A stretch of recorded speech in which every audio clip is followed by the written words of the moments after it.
Hello, everybody, and welcome to the Parishscope. This is the podcast that is an extension of our newsletter at St. John Sam Prairie. My name is Pastor Chris Sansom. And I'm Casey Doremus. I'm the Creative Worship Director at Our Savior Lutheran in Washington. All right, then. So we're going to get right to it. We're going to jump in. First of all, for those of you that either listen normally or haven't listened in a while or whatever it happens to be, just realize, this summer has been so hectic and so crazy. Oh, yeah. Casey and I have not been consistent. Nope. And then also, even on the upload, I realized, what is it, yesterday or the day before, that I hadn't uploaded the newest episode. Oh, yeah. And then I realized I hadn't uploaded the episode before that. So I uploaded just two of them, just bang, bang. Yeah. And so anyway, the point is that, Church chatter's a little behind. Church chatter is a lot behind, but that's okay. We'll make it through, and hopefully we'll be a little bit more consistent. But who knows? Who knows? Yeah. We'll kind of go with that as we go. But we're heading toward the end of August. We're heading into September. School is starting. We have all kinds of fun stuff going on. But I tell you what, I love fall. I do too. Fall is coming. And I read a news article. Now, this is kind of just a fun news article, right? Because let's be honest, there's so much news out there, and it's all negative and it's all terrible. Right. I honestly, before I came tonight, I went to the Christian Post, and I was like, sometimes they have some stuff that maybe isn't always talked about in mainstream and so on and so forth. And so I kind of went up and started looking around, and I'll be honest with you, almost all of it dealt with politics. And I was just talk about annoying. I mean, I'm sorry, but it just kind of was. It was don't we have anything other than politics going on? And then there was a couple other stories, but then I was like, okay, I went around, I looked around, and I found out that there is a new horror movie coming out. A horror movie. Yeah. Oh, yeah. It's the dumbest thing you've ever heard of. Which is why I'm bringing it up. Yeah. It's called Pinocchio Unstrung.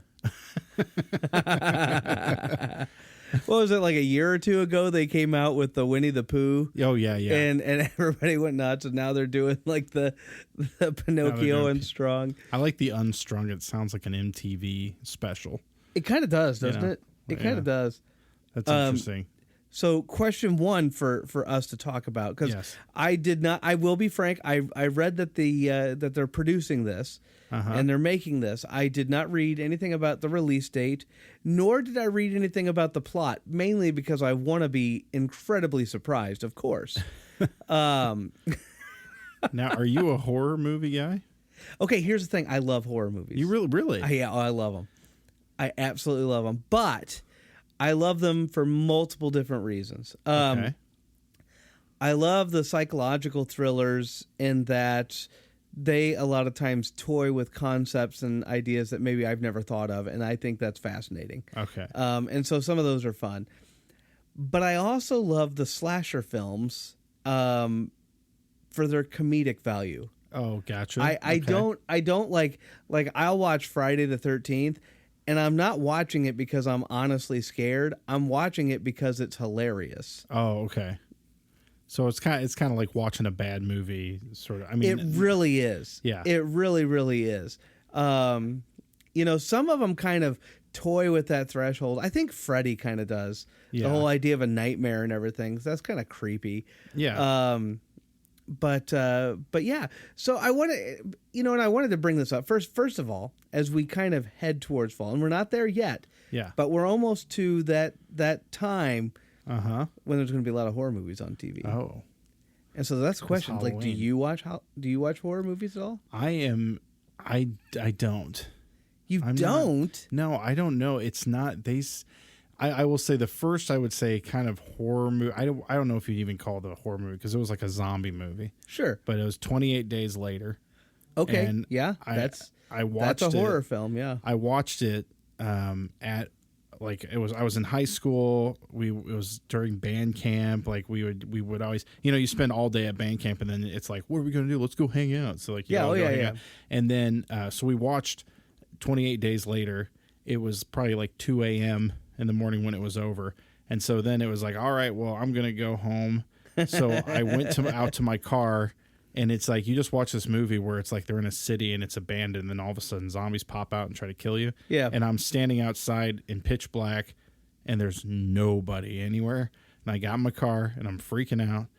And then I drive over to like a stoplight, and there's no cars. There's nothing. And it seriously was like this. It was probably the worst like way to watch a scary movie because it was best. The whole way home I was scared. I was just freaking out, and so that was not a great introduction to zombie movies and horror movies because I was not the drive home is what made it even worse than the actual movie.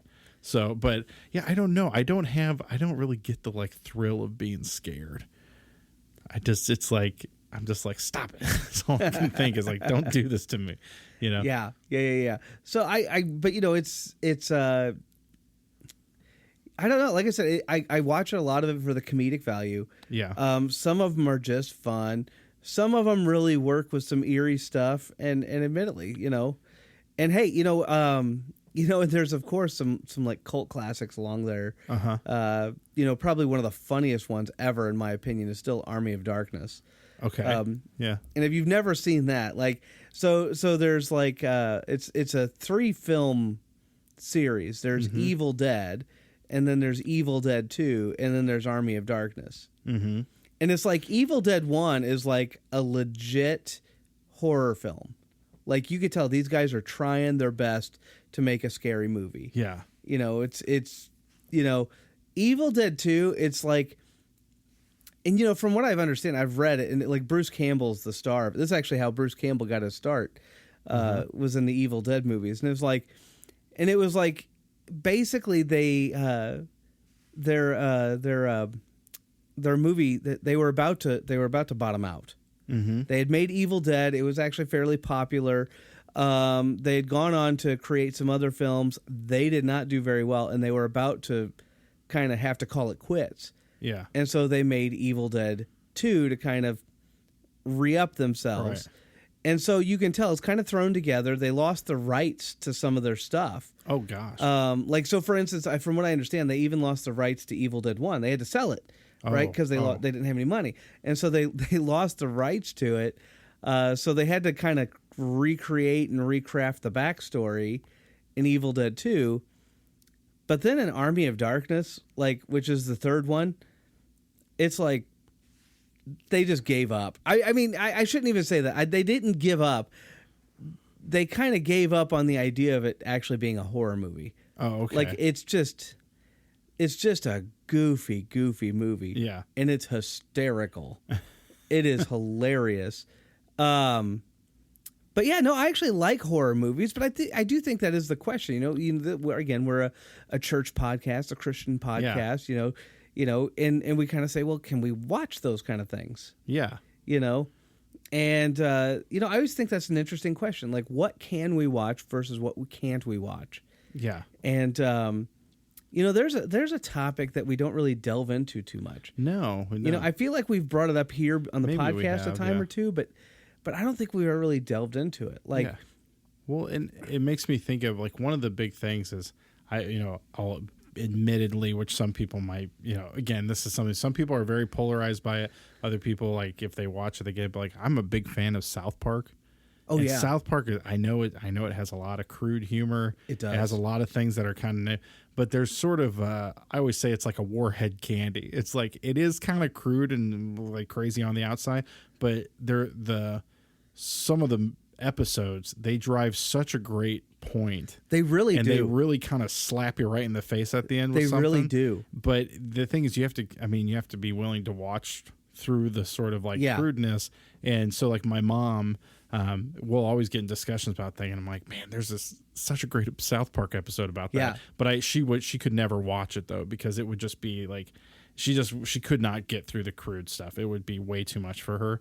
But then it's like, well, is it okay to watch it, even though it's kind of got some crude humor in it and it's a little, and yeah, so it's hard. Like, I guess it depends on, I don't know. I mean, you would know more theologically if what the Bible says, but I'll say from just as like something that I've observed, as it seems like for certain people, if something really puts them in a bad place, then they shouldn't watch it. Yeah. But if it doesn't put you in a bad place, like there was a pastor one time I talked to who said that he cannot listen to classic rock. He said, I can't listen to it. It puts me in a really bad place. Huh. And I'm like, we're not going to take it. I don't know how that puts you in a bad place, but to him, it's like, no, I get in a really bad place.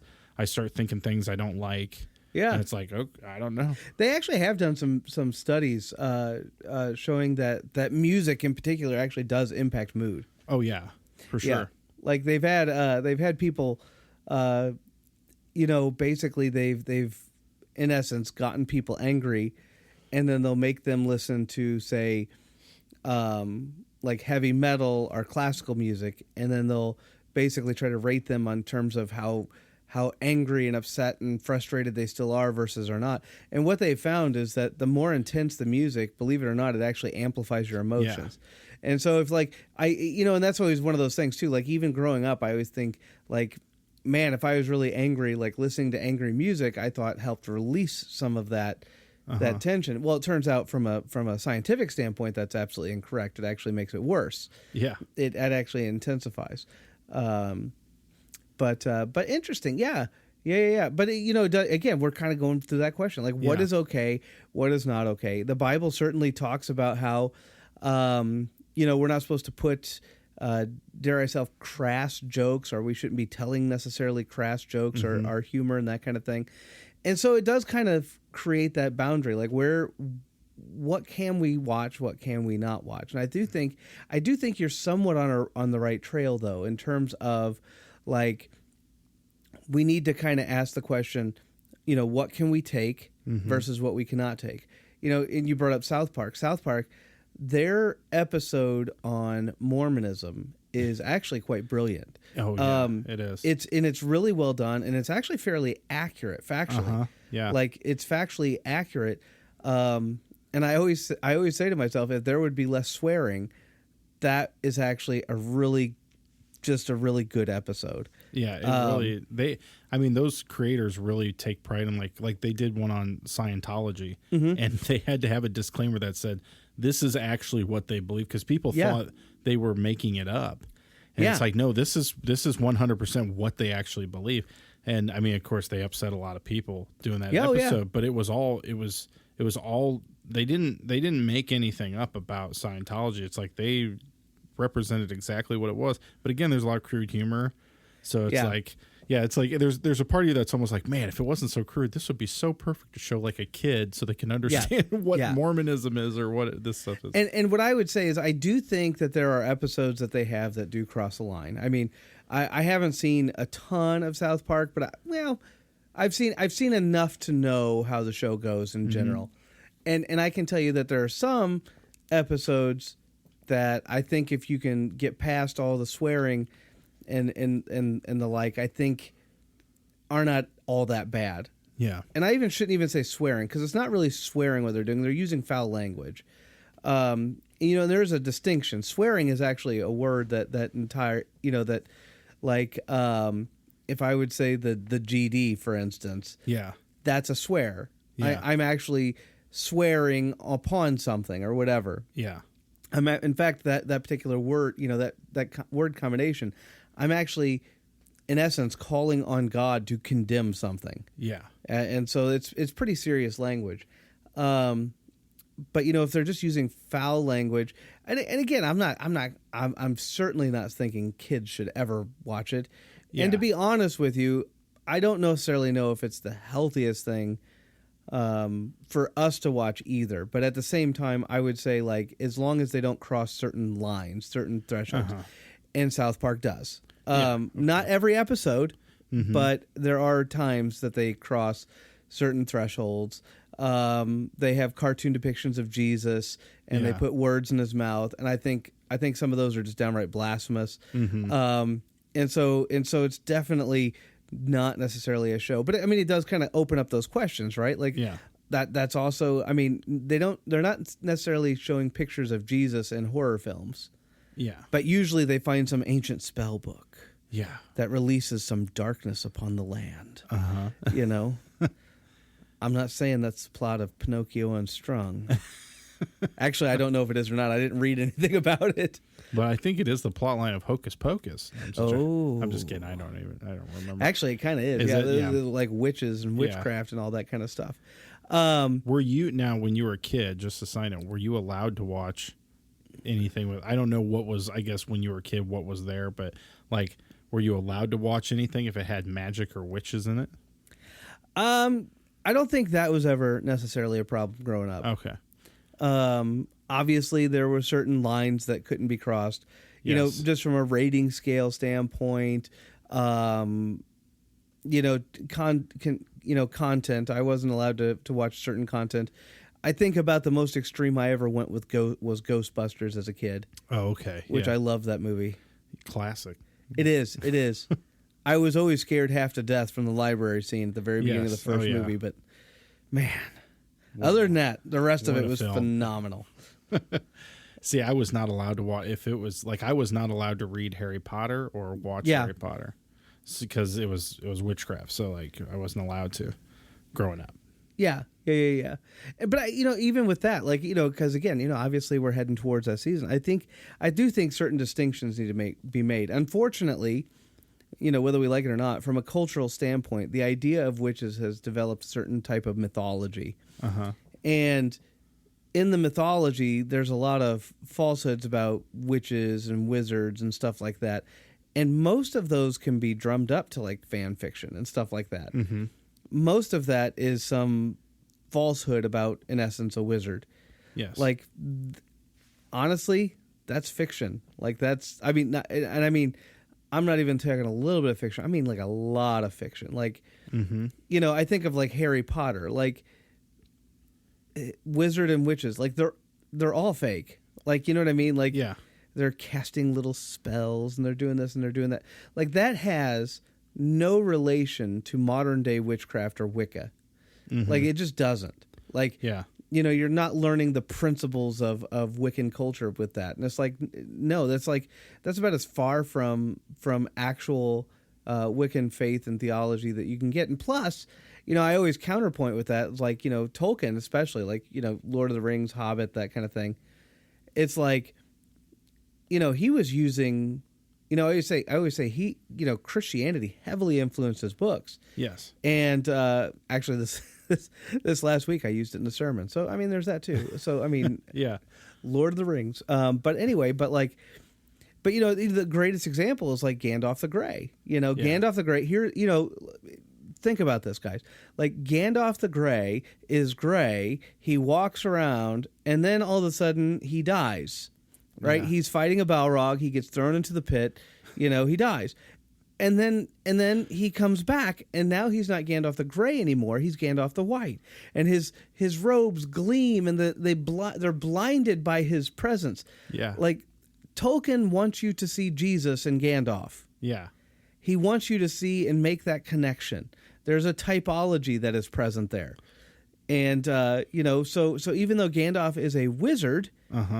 Tolkien is trying to tell the story of Jesus very loosely, through Gandalf. And in fact, if you look at all the main characters, all of them at one point in time in the story act in a typological fashion like Christ. Yeah.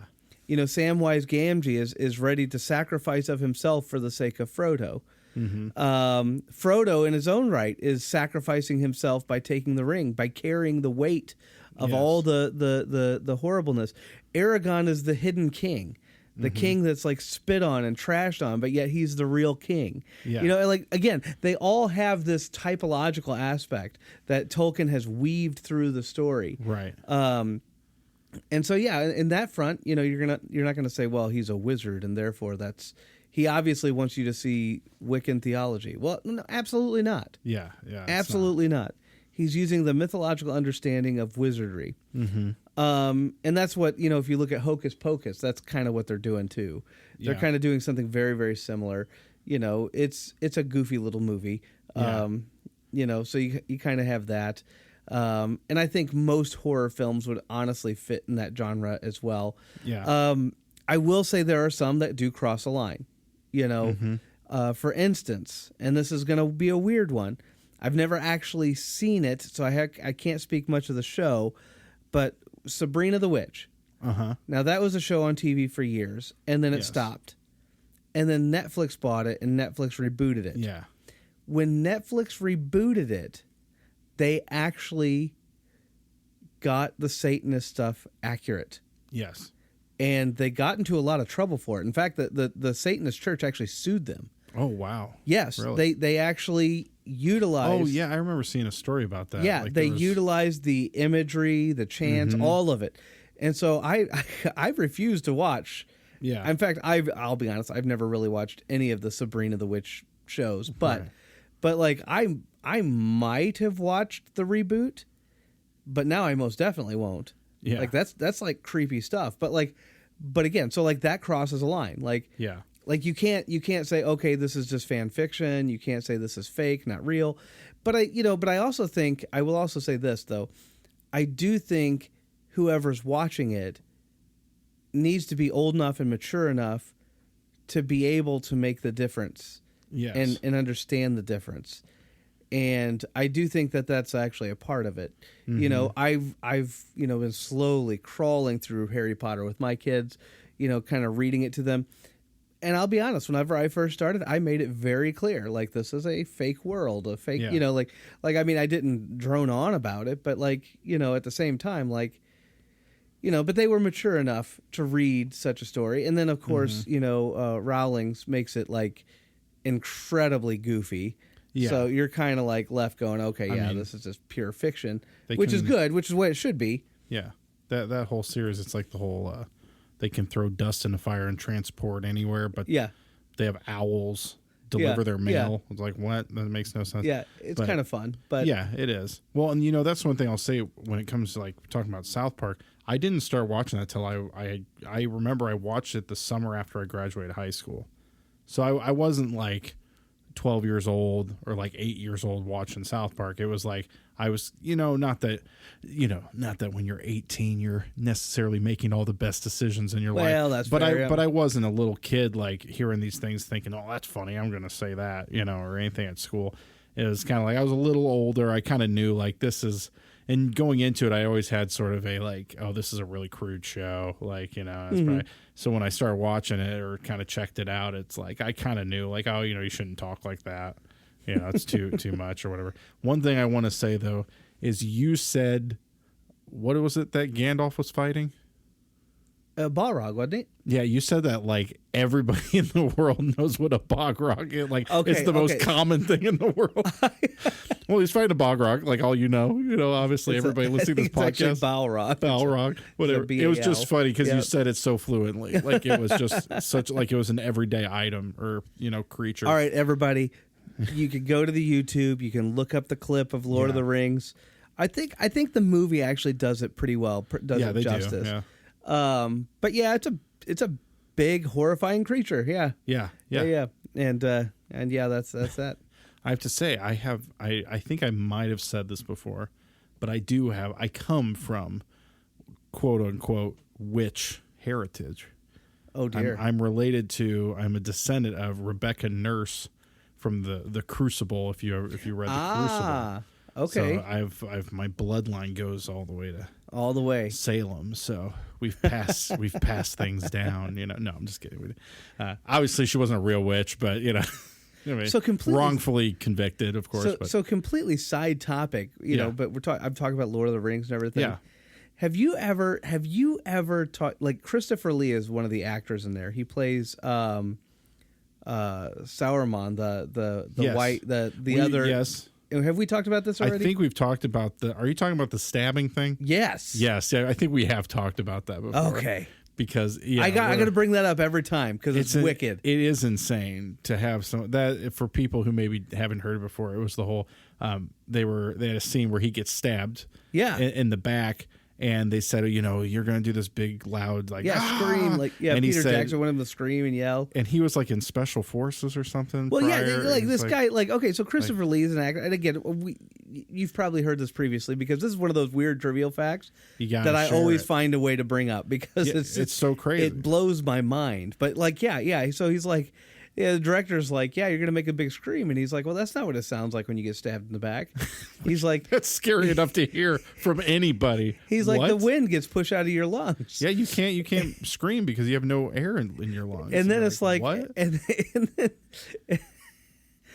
so you look at Christopher Lee's past and, like, he was like special ops and special forces kind of stuff in England, you know, way back in the day, and did all these like special ops. In fact, his cousin Ian Fleming based his character of 007 on Christopher Lee.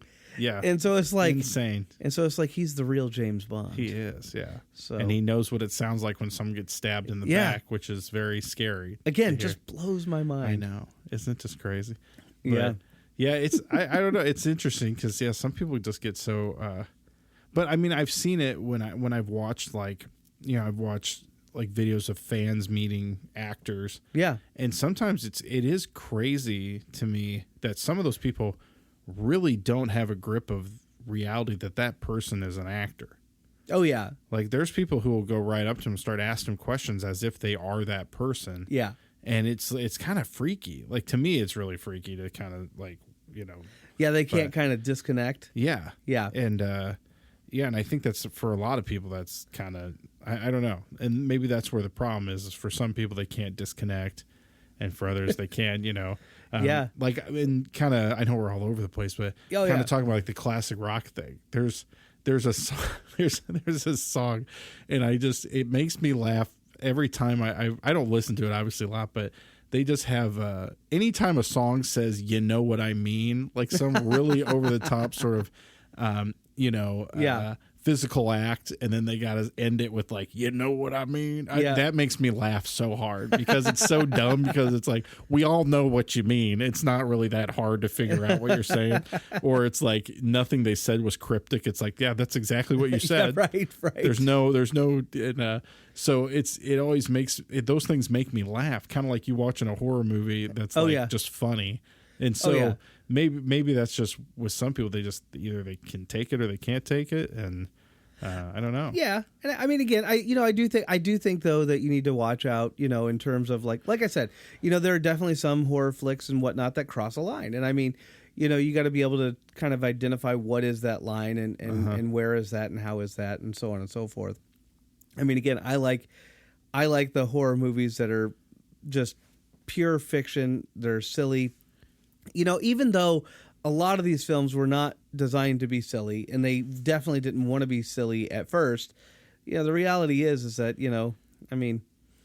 they just get silly after a while. I mean, come on. Like, you know, again, what, Jason X or Friday, you know, it's Friday the 13th. Yeah. He's in space. I mean, talk about ridiculous. It's hilarious. It is hysterical. See, that's funny because I don't follow horror, and I can't believe they actually have a movie. Yeah. Friday the 13th is all like Jason Voorhees. You know. Yes. Yeah. The hockey mask and the machete and everything, and it's just you know I mean like the first film was brilliant. Mm-hmm. Like and that's the other thing I think is sometimes lost is like sometimes like the movies themselves are actually doing something really clever it doesn't appear really clever anymore, but because it's duplicated so much. In the very first Friday the 13th, Jason Voorhees is not the murderer. Yeah. His mom is. Oh. Yeah. I didn't know. And it's done throughout the whole film. It's done from her perspective.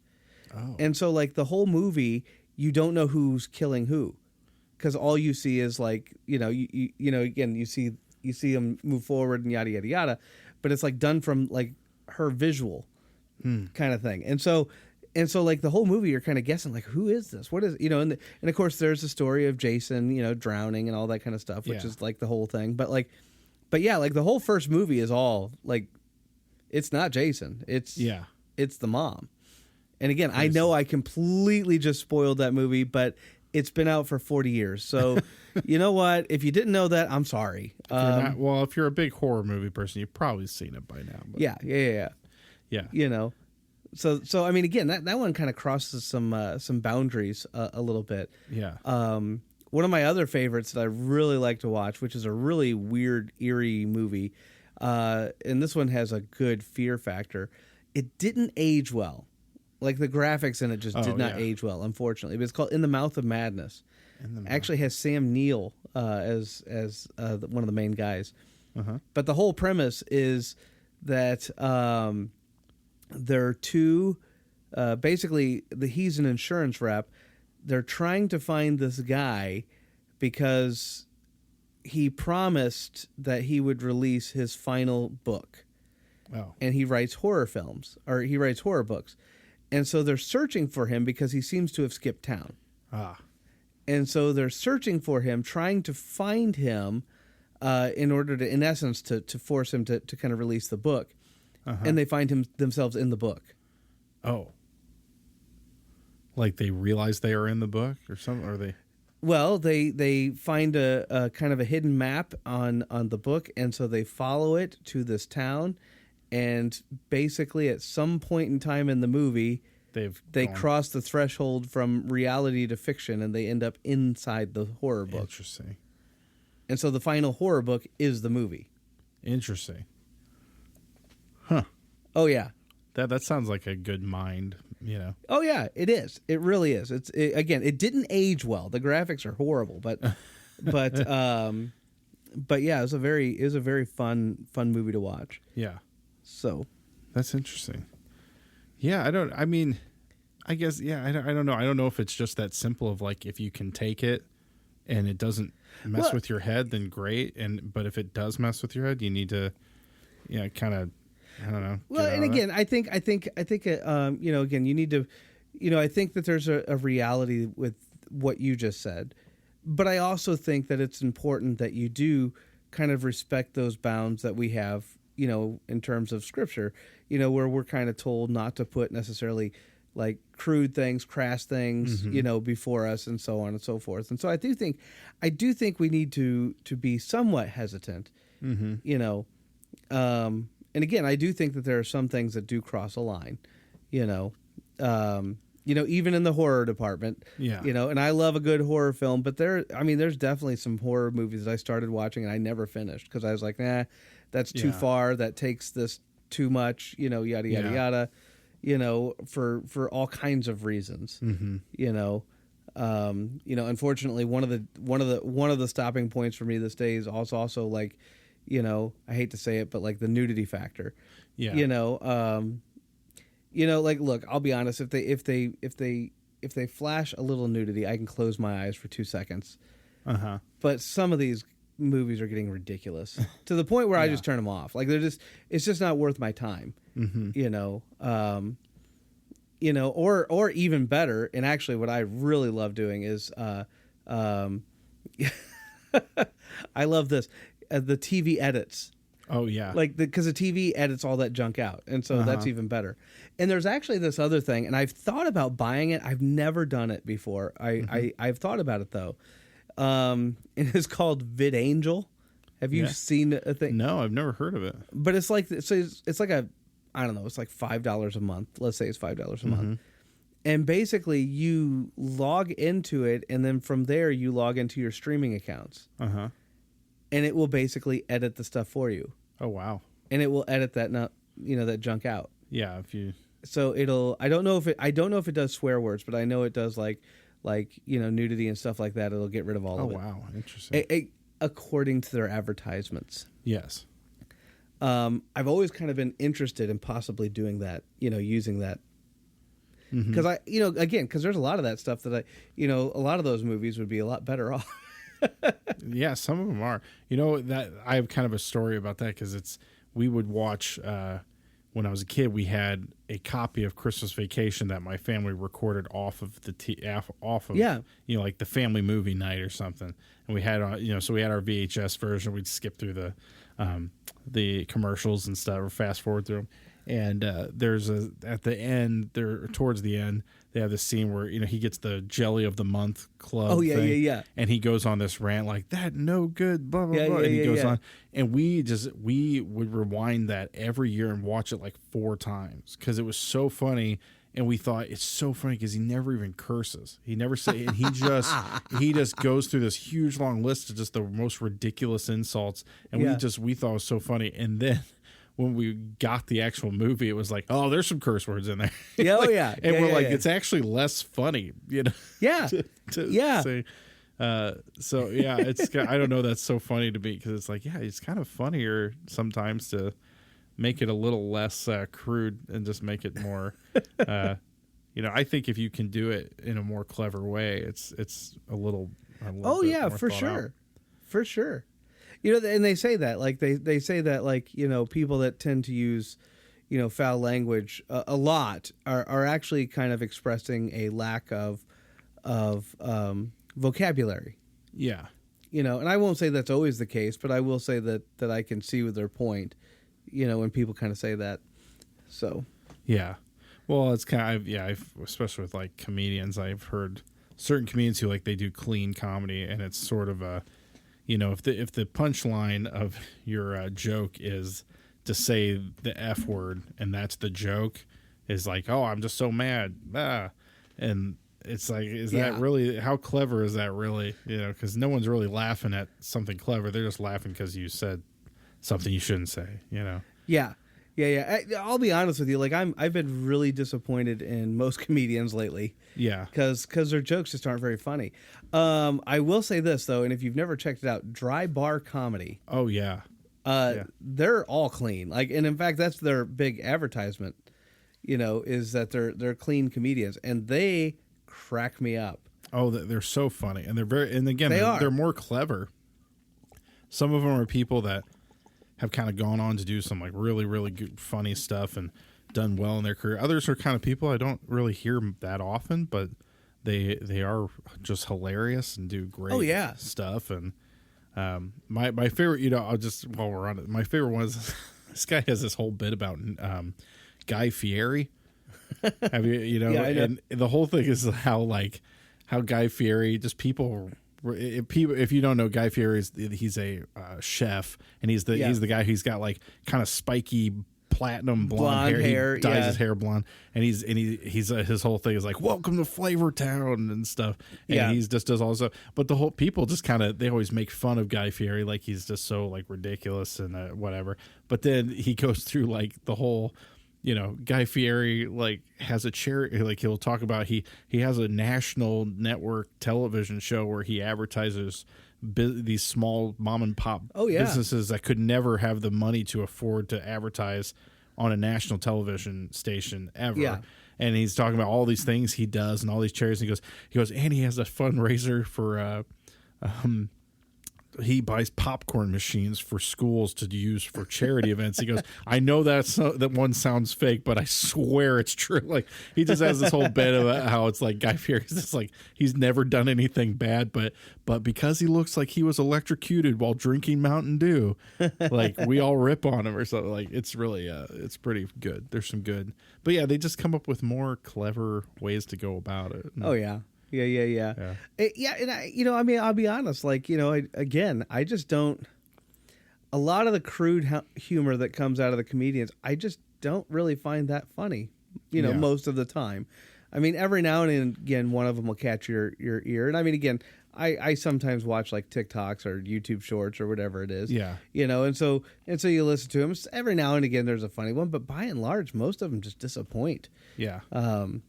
But yeah, I love the Dry Bar comedies because, first of all, you already know they're going to be clean, and then second of all, those guys, they're just really gifted. Like a lot of those guys are just really funny. Yeah. So. Yeah, it's a good one. I like Dry. I definitely recommend that too. It's really funny. Yeah. It's good stuff. Yeah. Well, I don't know. That makes me.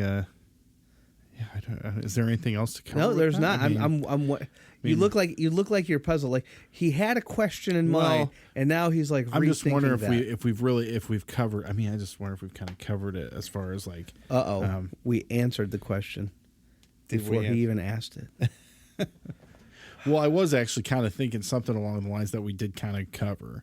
But we've had a lot of stuff we've covered. Yeah, we talked about Lord of the Rings. Talked about Lord of the Rings. We talked about horror movies. Pinocchio Unstrung. Pinocchio. Which is probably a really awful movie. By the way, I never watched the Winnie the Pooh one either. Yeah, I mean, well, I haven't because I'm not a horror person. But yeah, I think it's. I know this is going to sound weird, but I think it's so new. And the people are probably trying to be serious, and I'm like, I don't know how you can watch Winnie the Pooh being a horror movie or Pinocchio and just be like this and take it seriously. It's like. And that's fair. Kind of silly about maybe it there is a reality there. Yeah. Yeah. What? This is something I don't know if this is really as much of like our typical me asking you a question, but something I thought about, which I don't know. Maybe this isn't really great for all listeners, but I thought about this the other day. That it's like. And maybe this kind of ties in with like your intention of stuff. I was thinking the other day how, like I was thinking back to high school, and there was people that I went to high school that had kind of a sort of a viewpoint of like, well, you date people in high school, and you're not gonna get married to them, but like you just have fun and see, blah blah, and then. That way what it's like to be in a relationship and blah, blah, then eventually you'll like find somebody to do. And I was definitely not that person because of course I had parents who were high school sweethearts, so it was like I didn't have that. But as far as like dating, which I don't know if it's hard to apply that because maybe the sort of traditions during the Bible weren't quite. It's not like. I guess they weren't taking them out to, TGI Fridays, to go out on a date, back then.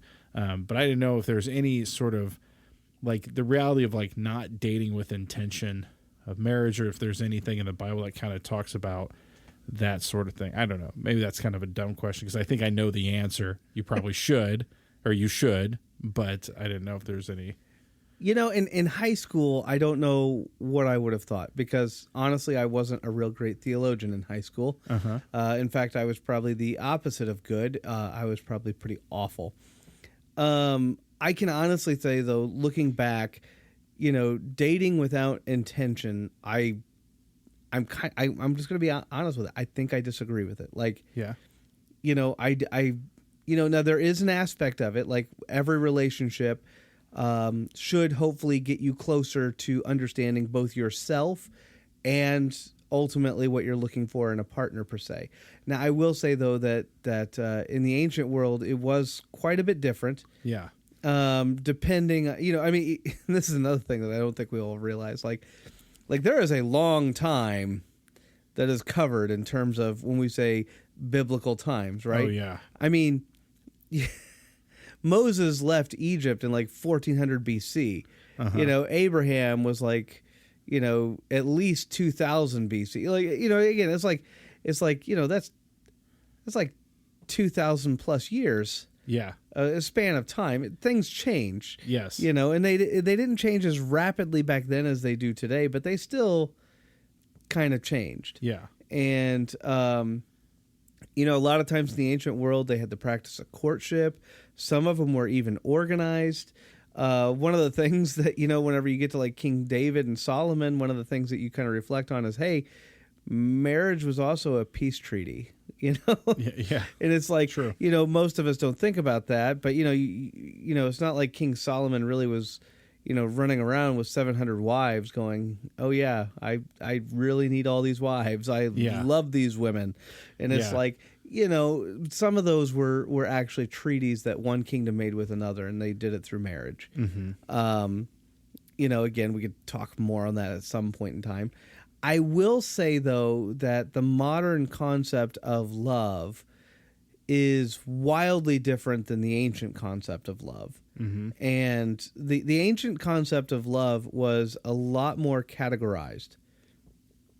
And because of that, I do think some of our relationship structures that we do deal with today are maybe not as good as they could be, I guess is maybe the best way to put it. Yeah. You know, in Hebrew, there's 7 different words that can be translated as love. And in Greek, there's 3, if I remember correctly. And are those all, do those have like I hate to say ranking, but sort of like a level of They do, yeah. love? Yeah. Yeah. One is called eros. It's where we get our word erotic from.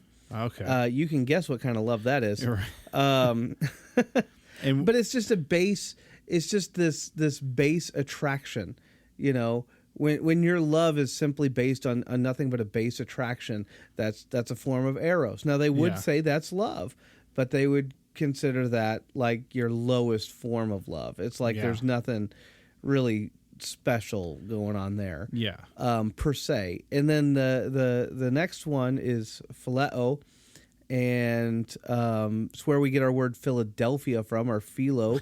Adelpho is, or Adelphos means brother. So philo and Adelphos means brotherly love. So city of brotherly love. It's literally what the word means. But even that philo was like the kind of thing that the kind of love that you would have for a friend or a family member, very, very, it could be very, very close, a deep rooted relationship, but nothing necessarily beyond that. Yeah. And then the big one that most of us know is agape or agapao. It is a, what do they call that? I'm not going to think of it anyway. Yeah. I just know there was a music festival called Agape down in Southern Illinois. And usually that's called the godly love.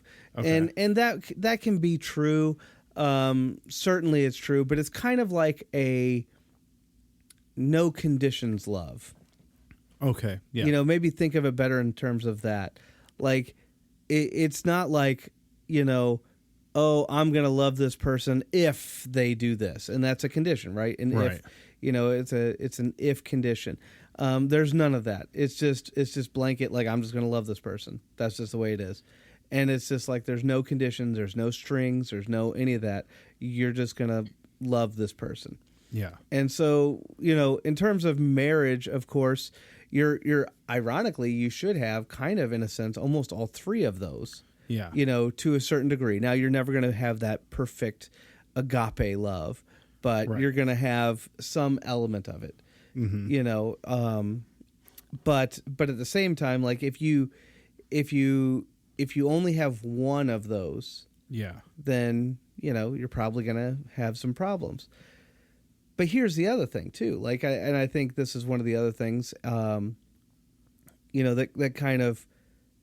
That kind of like, dare I say, I don't know how much I want to talk about. Oh, I guess I'll bring it up. This is one of those problems in terms of modern day culture in general. When we talk about marriage in particular, and we look at the big passage here is Ephesians 5, and we can go through the whole thing, Ephesians 5, starting with verse 22, and just kind of goes through it. You'll notice that marriage is talked about, and we love marriage, and yada yada yada. Love isn't mentioned for the women; it's only mentioned for the men. It really is. Yeah. At no point does it tell the women that they have to love their husbands. Interesting. Well, that makes a lot more sense. No, I'm just kidding. I'm kidding. But even with the men, like with the husbands, it says, love your wife, but then it explains, like, as Christ loved the church. And that is that agape love. It's unconditional love, but it's also a sacrificial love, right? It's a kind of like, it's kind of the kind of love that will sacrifice of oneself for the sake of the other. Yeah. In that regard, it's selfless. And that's what Paul is addressing there, is this idea of a selfless love that a husband is supposed to have. Yeah. But again, what we say, oh, you have to do this to have a marriage. And it's like, well, don't get me wrong. It's great if you can have that. Yeah. But the reality is that you can have a great marriage, in essence, without this idea of romanticism. That we in our culture we have to have. This is where like the whole point of arranged marriage has come from. Yeah. And again, I know a lot of us are like, oh, those are terrible. Well, they worked for a lot of cultures for a long time. Yeah. And no doubt there were abuses that were done for sure. Of course, yeah.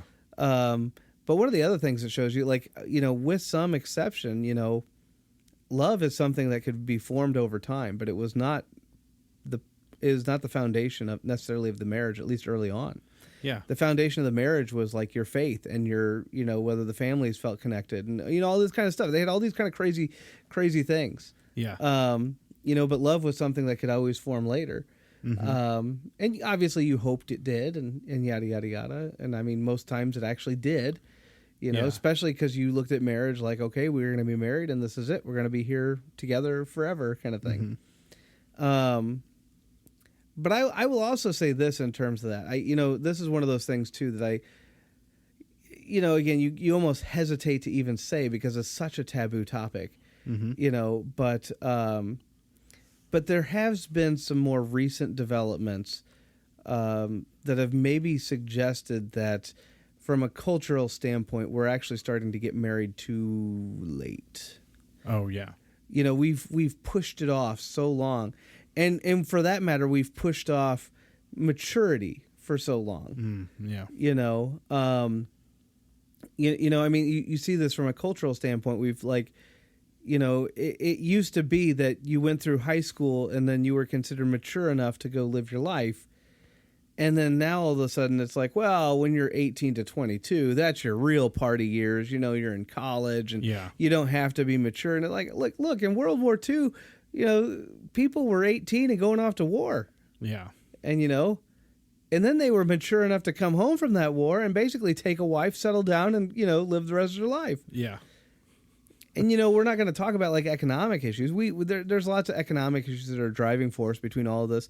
This is a very tedious and difficult thing, that kind of has all these things. But like, there's a lot of people that got married when they were 18, 19 years old and they're fine. Yeah. And they're absolutely fine. But they were also mature enough to kind of handle some of those big world issues and big world things that are going on that nowadays we're basically told we're not to. Yeah. And I hate to say this also, but see again, this is where this is where I go off into bad things. Okay, now we found where your limit is. We gotta stop talking about But but I mean, like even from dare I say like a hormonal standpoint in terms of male female kind of thing, birth rates, all that kind of stuff. It's like the later and later that we have pushed this off, the lower and lower our birth rate is. America. At present moment, as well as most civilized, real civilized countries, their birth rate is actually not even replacement level. We're at like 1.6, I think, last I heard. Yeah. We were at 1.8. I think we're actually down to 1.6. We're for every 100 people, let's say, or whatever it is. Yeah, they're having, well, I guess if you have a couple, the average is to have 1.6 children, which I know that doesn't factor out, but right, if you have, if you have two couples, one will have two kids, one will have one kid. It's right, like the point is they're not enough to replace even the people. And again, from a cultural standpoint, a lot of that has to do with like, by the time people are ready to have kids, they can't have them anymore. Yeah. Or any number of things. And we can talk about, things like birth control, and we can talk about, career orientation and all this kind of stuff. And it's like, you get into some like deep waters real quick, of which I really don't want to speak too much. But this is a quick jump in with, is there anything in the Bible? I mean, is there anything in the Bible that really commands us to have children or no? Oh, I mean, to be honest with you, yes. Really?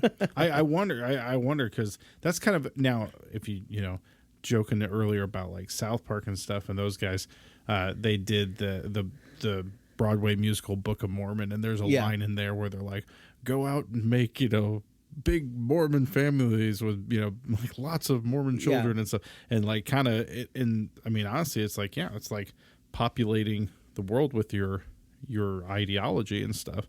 And that's why I didn't know if there's anything that specifically says you should go out and have a family and have kids. Again, you're going to go all the way back to Genesis, right? Yeah. Be fruitful, go and multiply.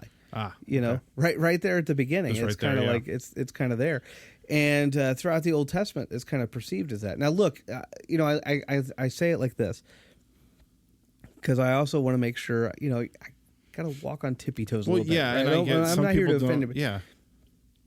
Dare I say, marriage, and in this regard, and yes, if you have kids, we're about to talk about it, so just stop it if you have kids in the car, right? Like, we're going to talk about sex. Because sex ultimately, from a theological perspective, and yes, there is theology there, has a couple different purposes, right?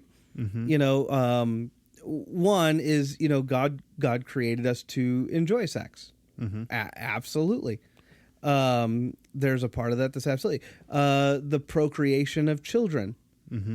The satisfaction and the hopefully avoidance of sin.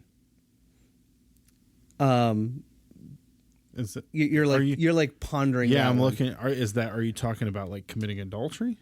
Well, yeah, things like that. Okay. Yeah. Is it, like that like is going out and doing somewhere with someone you shouldn't be. Or, is that what that means? Or yeah. Well, yeah, but I mean, even think about like especially guys, looking and so on and so forth, right? Yeah. You kind of have that's also a part of it. Okay. As well. And then there's also the other part where the coming together of man and woman is kind of a foreshadowing of what is to come with Christ and his church. And I know that's kind of an eerie description, but it's true. It's like you have that element in there.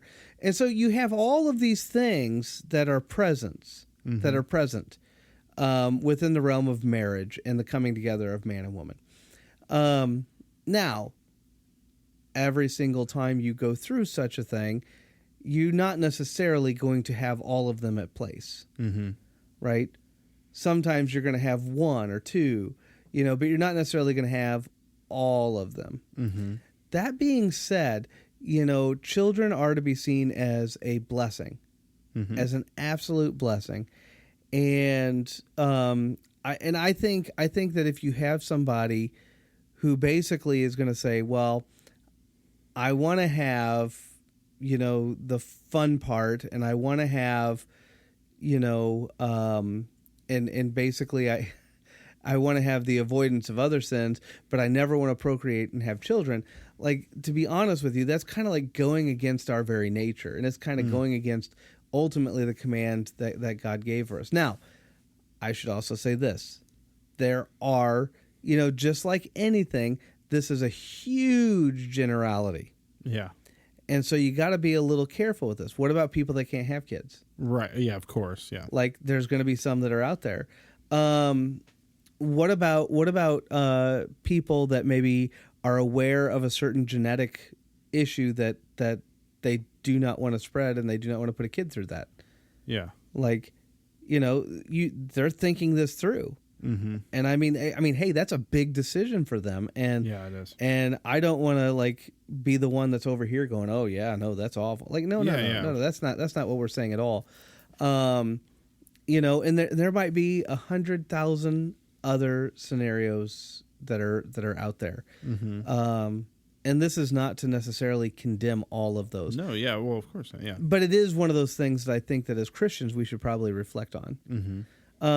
Now, again, that's not to say because again, I brought it up. I have to talk about it now. But I brought up birth control, and as we know, we have kind of two sides of the aisle with that. Like our Catholic brothers and sisters are completely opposed. Yes. Certain very conservative Lutherans, by the way, are also very opposed.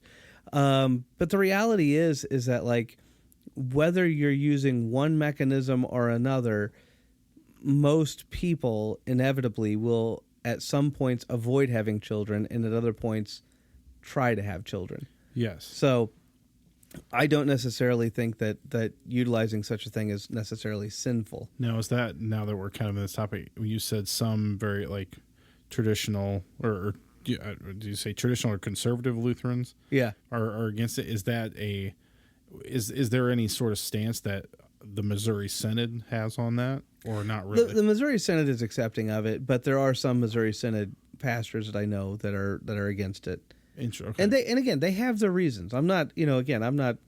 This is not the time to rehash this particular debate. But at the same time, like, yes, there are. Well, I just wonder, as far as like the denomination and the synod, if there is a specific stance that kind of generally they tell you they are kind of supporting. So, but there's not but they're not specifically. No, not okay. Not that I'm aware of, but they're not condemning birth control, is what you're saying.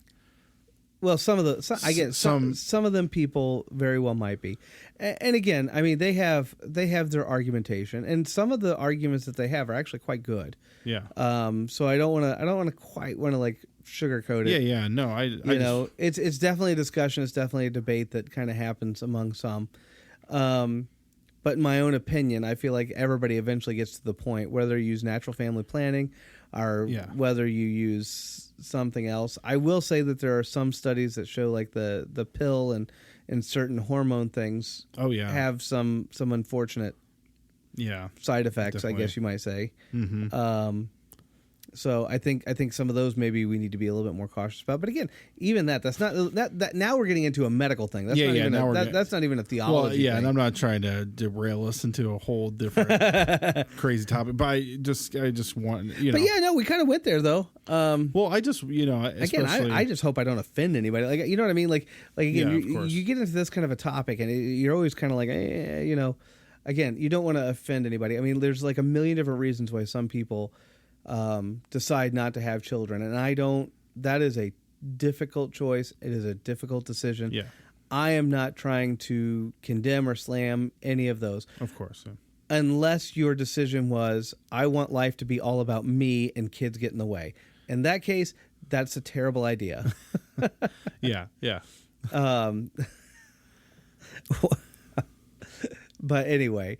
But like that's that, but again, that's kind of what it is. And I hate to say it, but from a cultural standpoint, though, that's the way a lot of people view it. Yes, they really do. And again, this is where the abortion industry comes in, right? This is kind of what they're promoting. Like, don't mess up your life with a kid. Like, well, it's not the kid's fault. Like, it's definitely and I guess I don't know if we're just, people are like, man, they've covered a lot of ground on this. We have, but it just I don't know, the conversation kind of, I was interested. Like I said, I didn't know if there was a specific stance that they like. It's kind of a standard. This is what the Missouri Synod believes, or if it's more. I mean, of course, there's going to be there's always people with different opinions, or at least something that they feel a little more passionately about than others. But I just didn't know if there was a specific thing. So yeah, I think by and large, even from a theological state, from a biblical thing, like I think that couples that get married, if possible, and if there's not one of those massive reasons hanging over them, like they should ultimately have children, or at least at least try. Again, there's going to be different scenarios that cause that to either not be possible, or for them not to go that route. I'm not here to condemn one thing over the other, like I said, unless really your excuse is just, I want life all about me, and a kid gets in the way of me. And it's like, if you already have that outlook, we got other issues. And that's an issue, not just, that's not, I wouldn't even think if that's necessarily an issue of, well, you don't want to have kids, that's the problem. It's like, well, there's a bigger problem about what's the center of your life. Absolutely. But, all right. Well, I think we're getting down to time here, so I think we should probably move on to our last segment here of if you're ready. Are we ready? I'm ready. We're ready for church chatter. Oh man, it's go time. Like what? We have a big confirmation meeting coming up tomorrow, and that's we're going to kind of, we're talking about confirmation. We're getting ready for the classes, high school classes and all this kind of stuff.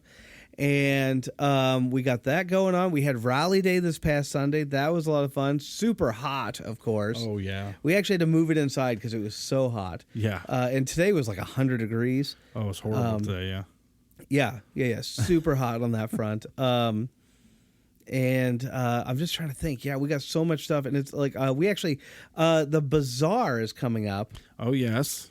And is that, I think, hold on. You got to pull it up. I got to pull out my calendar, of course, to kind of look at it. Now, I don't know.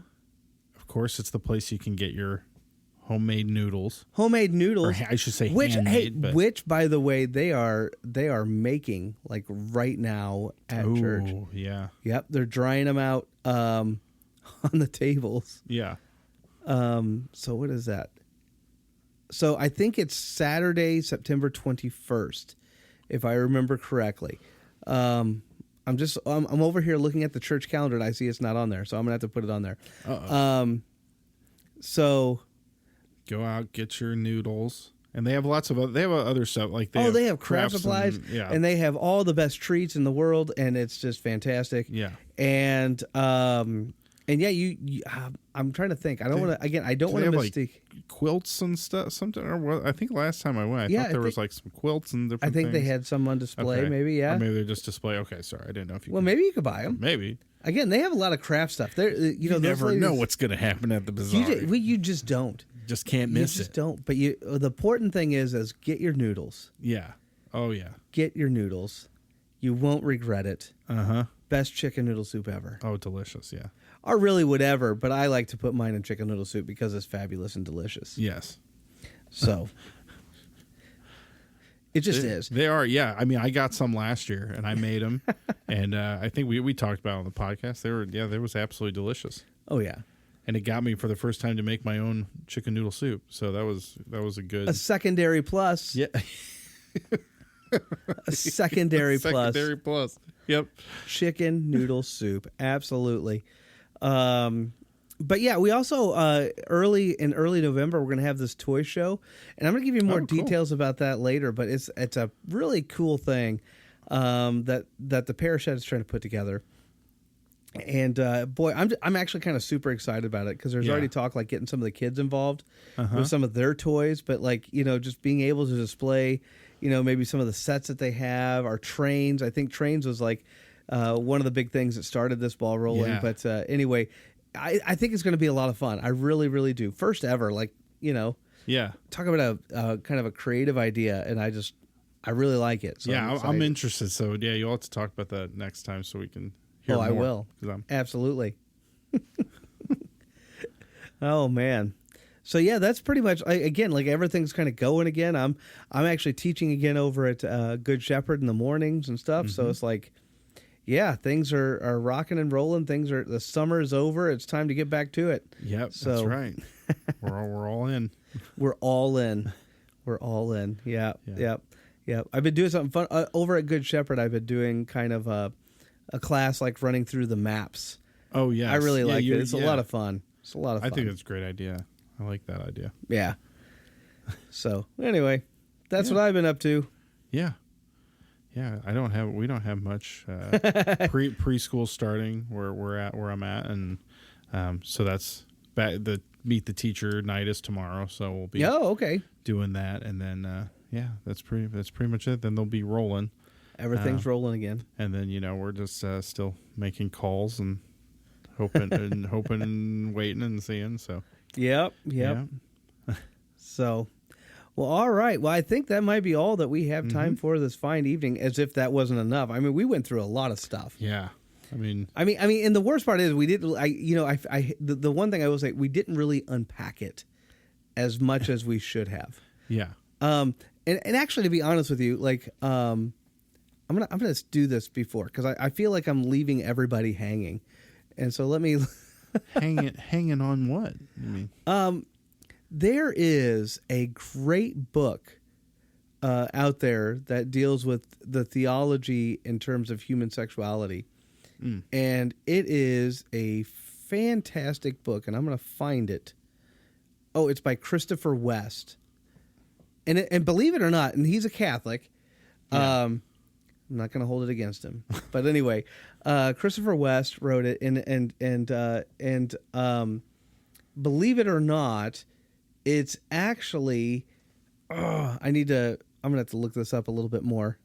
I was not thinking this through, but it is basically him kind of summarizing his work that he made with it's the guy that became Pope. It's actually a previous yes. The Pope? Yes. I don't know. I don't know the names of the popes, but I see, and I don't either, and that's why. I mean, I hate to say it, but that's why I'm like looking it up. I'm like, where is it? I can't remember. Anyway, I think it's Pope Benedict, like the last one that like retired and stuff. But I might be wrong. But it was like one of his big works that he did before he became Pope. yeah. And then this guy basically like summarizes and kind of explains it and all that kind of stuff. But it's actually brilliant. It's a theology of it, and it's really well done. So Yeah, be interesting. yeah. But anyway, again, that sticks with the more theology aspect of those kind of things, which I think is important, because again, that's not, you almost feel wrong even talking about it. Yeah. But at the same time, you're like, but it needs to be talked about. It needs to be addressed. Yeah, I think so. There is a right way and a wrong way to think about that kind of stuff. So Yeah. All right. Well, I think I derailed us from closing. Did you see that? Yeah. So anyway, I think that's all the time that we have for tonight. So God's blessings to all of you. Goodbye. Bye.